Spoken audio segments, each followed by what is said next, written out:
And how did you come to write a book about Cleopatra? What was the appeal of that subject?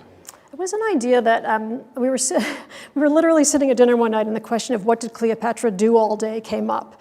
And this became kind of a family joke of like, you should write a book about what Cleopatra did all day. And then the joke became, when her diaries turn up, you can do this. And it just kind of got tossed around. It was on all my lists of possible subjects for a long time.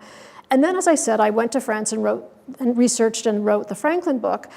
And somehow at the end of that process, I thought, you know what? The idea of someone where there's a great deal of just give around the edges of the story where we don't really know the narrative was an interesting narrative challenge. And I went back to read Plutarch, as one does, and realized that we have like actual quotations we have actual speeches between Mark Antony and Cleopatra.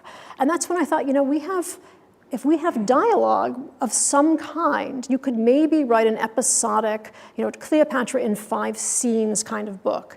And then the more I researched, the more I realized there was actually a fabulously rich vein of material, and that if you wrote the book from a certain angle, you could actually weave a complete narrative. So there was a famous movie about Cleopatra which I've never seen. Okay, Elizabeth Taylor. I've heard about that movie. But the theory was that Cleopatra was the most beautiful woman in the world and so forth. That's why Elizabeth Taylor, I guess, was picked to play her. She was also thought to be beautiful, and she was. And was Cleopatra really, at the time, thought to be the most beautiful woman in the world, or what was her appeal? You see, that's one of the reasons to write a book about Cleopatra. No, decidedly not. And all the ancients are very clear on this subject, that she was not a beauty. But, as Plutarch writes, the contact of her presence was bewitching, that she was charming beyond all measure, spoke 9 languages, and the 10th was flattery, that she was incredibly charismatic and incredibly ingratiating in her manner. So there's a real, I mean, you definitely get the sense of a woman who changes the temperature of a room when she walks in. I mean, it helped that she's the richest person in the Eastern Mediterranean, hands down. Did she had a relationship with Julius Caesar and also with Mark Antony? And she manages, amazingly, to have children with both of them, which is an extremely strategically smart move.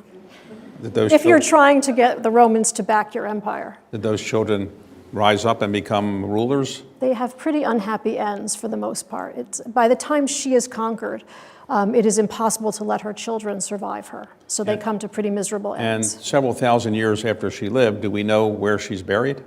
There's a search currently underway, as I'm sure there has been for years. This search has been 20 years in the making for her tomb. It's really hard to figure out where it could be. The entire coast of the Mediterranean around Alexandria has changed. We know she's buried in an Isis temple. There were something like 300 Isis temples at the time.